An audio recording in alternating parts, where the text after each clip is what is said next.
25-30 kilometre की ऊंचाई पर जो था उसको हम 7.4 किलोमीटर की ऊंचाई पर लेकर आए, वो भी स्पीड को कम करते हुए।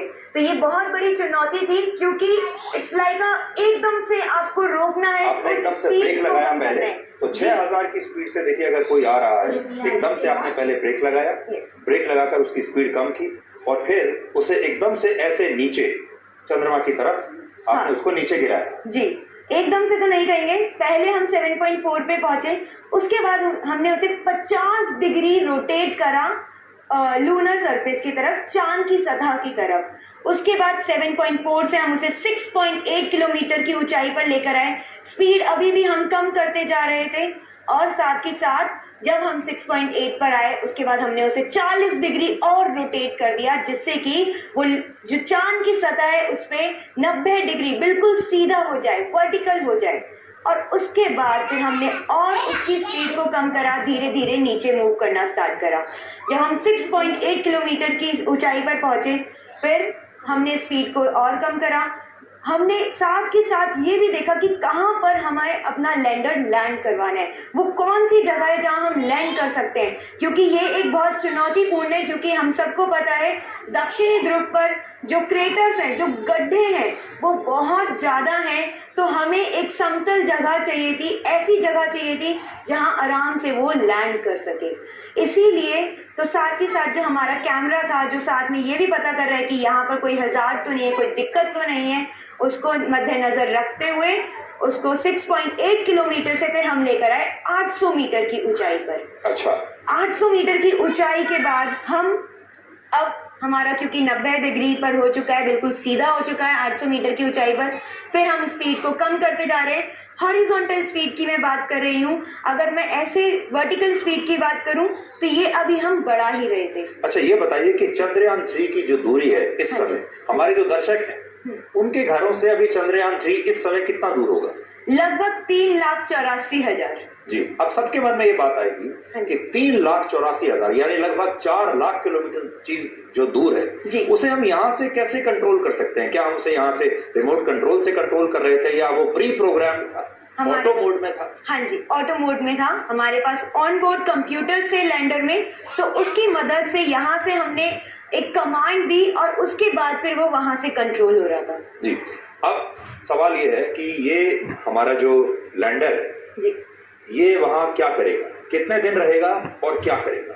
अगर मैं चांद की भाषा में कहूँ तो 1 दिन रहेगा, पर चांद का 1 दिन हमारा धरती के 14 दिन के बराबर है। तो वहां पर हमारा जो रोवर है प्रज्ञान रोवर और जो लैंडर है विक्रम लैंडर, वो सिर्फ और सिर्फ 14 दिन के लिए काम करेगा। ये अभी तक हमारा मिशन में हम लेकर चल रहे हैं, पर कहीं ना कहीं उम्मीद है हमें, हमने इस तरह के अपने इंस्ट्रूमेंट्स भेजे हैं कि शायद उस रात के बाद, चांद की रात के बाद, जब हमारा दोबारा वहां पे दिन आएगा तो शायद हमारे रोवर और लैंडर फिर से चल दें। लेकिन मिशन की जो लाइफ है हम 14 दिन की ही मान के चलेंगे, पृथ्वी के 14 दिन की। अब इन 14 दिनों में ऐसा क्या था जो हम चांद पर खोज करना चाहते हैं, या ये हमें ऐसा डेटा भेजेगा? क्या फायदा होगा हमें इसका? हमने कुछ इंस्ट्रूमेंट्स भेजे लैंडर में, कुछ रोवर में भेजे हैं। तो इनकी मदद से पहली बात तो हमें जो चंद्रयान 1 जब हमने भेजा था उसका ऑर्बिटर, उससे हमें कहीं ना कहीं कुछ संकेत मिला था कि चांद की सतह पर पानी है, तो हम उसको खोजेंगे। दूसरी बात, वहां पर किस तरह के तत्व मौजूद हैं, किस तरह के मैं कहूँ तो जो हमारे डेली लाइफ में लोहा, आयरन, मैग्नीशियम, एल्यूमिनियम, टाइटेनियम, इन सब के बारे में वो स्टडी करेगा। बेसिकली लैंडर एक ही जगह पर रहेगा, लेकिन रोवर जो कि 1 सेंटीमीटर पर सेकंड की स्पीड से मूव कर सकता है, वो जहां जहां जाएगा वहां से डेटा कलेक्ट करता रहेगा। डेटा कलेक्ट करने के बाद रोवर जो है वो चांद की सतह पर एक गाड़ी की तरह, एक टैंक की तरह घूमता रहेगा जी, जो उसके पहिए बनाए गए हैं। हाँ जी, उसमें 6 पहिए इसीलिए लगाए हैं क्योंकि जो दक्षिणी ध्रुव है वहाँ क्रेटर्स बहुत है, गड्ढे बहुत हैं। तो यहाँ भी अगर हम सोचें कि अगर हमारी सड़कों पे बहुत गड्ढे होते हैं तो बड़ा बैलेंस बना के चलना पड़ता है हमें, तो उसी तरह से हमें चांद पर भी बैलेंस बना के रखना है। इसीलिए 6 पहिए लगे, 3 एक तरफ और 3 दूसरी तरफ, और वो जहां जहां से पास करेगा कितना दूर तक जाएगा ये तो बिल्कुल तभी पता चलेगा, अभी हम कुछ नहीं कह सकते इसके बारे में, क्योंकि हमें भी नहीं पता कि चांद की सतह कैसी है। अच्छा, जिस जगह पर हमारा चंद्रयान 3 लैंड किया है और इससे पहले जो दूसरे अंतरिक्ष यान उतरे हैं चंद्रमा पर, जैसे अमेरिका का मिशन था या फिर रशिया का था या चाइना का था, वो जो स्पॉट्स हैं वो हमारे इस लैंडिंग स्पॉट से कितना दूर है? वो नियर दिख रही है। चांद की ना दो साइड है, जो हमें पृथ्वी से दिख रही है हम उसको बोलते हैं नियर साइड, और जो दूसरी साइड है जो हमें पृथ्वी से दिख ही नहीं रही है कभी भी, उसको हम बोलते हैं फार साइड। तो जो अभी तक लैंड हुए हैं वो नियर साइड में ही हुए हैं, दक्षिणी ध्रुव पर कोई लैंड ही नहीं हुआ। इसीलिए रशिया भी चाहता था कि वो हमसे पहले लैंड कर जाए, उसने भेजा भी, पर कहीं ना कुछ इश्यू की वजह से वो फेल हो गया और भारत पहला ऐसा देश बन गया जो दक्षिणी ध्रुव की तरफ लैंड हुआ है। क्या आप ये कह सकते हैं कि ये जो स्पॉट था जहां हमने लैंड किया है, ये सबसे मुश्किल स्पॉट था यहाँ तक पहुंचना? ये सबसे मुश्किल था, अनटच था, इसके बारे में किसी को नहीं पता था कि कैसी सतह होगी। इसीलिए हमने इतने कैमरा लगाए थे, क्योंकि चंद्रयान 2 के समय हमारे पास जो फ्यूल था वो कम था, जो हमने जगह डिसाइड करी थी वो हमने छोटी डिसाइड करी थी। तो इस बार हम पहले से ही ये मान के चले थे कि हम एक बड़ी जगह लेके चलते हैं, अगर यहाँ पर दिक्कत आती है तो हम इसकी लैंडिंग की जो जगह है उसको चेंज कर सकें। तो हमने एक्स्ट्रा फ्यूल भी लिया था, हमने जगह भी बड़ी ली थी कि यहाँ नहीं तो यहाँ तो जरूर लैंड होके रहेंगे। तो इस बार मतलब इंतजाम ऐसा किया गया था कि अगर कुछ भी काम ना करे तो भी ये मिशन कामयाब होकर ही रहेगा, लैंड तो ये होकर ही रहेगा, इस तरह की हमारी तैयारी थी जी।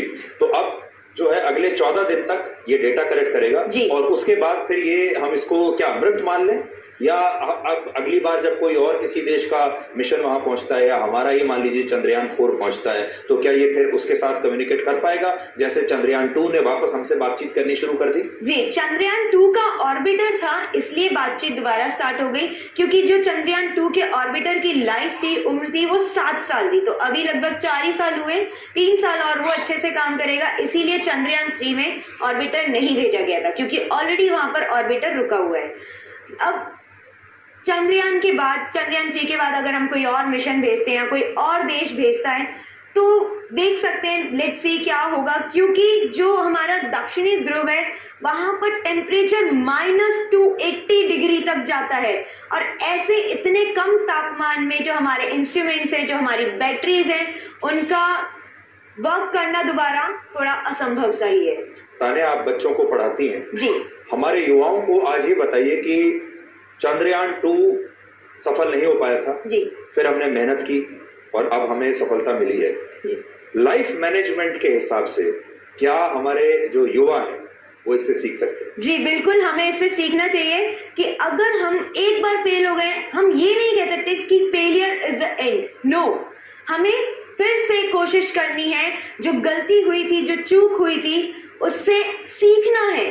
फेलियर का मतलब ये नहीं कि खत्म हो गया, हमें कुछ नया उससे सीखना है, अपने आगे वाले टाइम में उसको ऐड करना है और फिर आगे बढ़ना है। और जैसा कि चंद्रयान 2 में हुआ, हमें इसी से सीखना चाहिए कि चंद्रयान 2 फेल होने के बाद हमने फिर कोशिश करी और आज हम देश के वो पहला देश बन चुके हैं जो दक्षिणी ध्रुव पर लैंड हुआ है।